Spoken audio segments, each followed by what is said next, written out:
Take a look at this sentence. Do you see any mistake here? I am really interested in sports. When talking about your personal feeling, you should use the ed form of the adjective in most cases.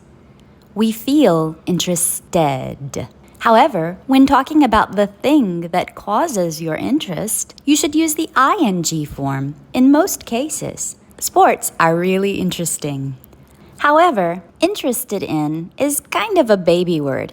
Remember, a baby word is a vocabulary word that even a baby could use.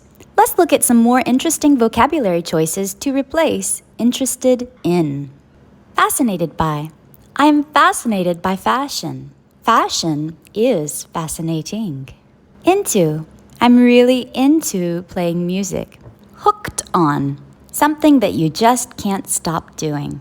For example, I'm hooked on that mobile game. My brother got me into it. To say that someone got you into something means that they made you interested in it.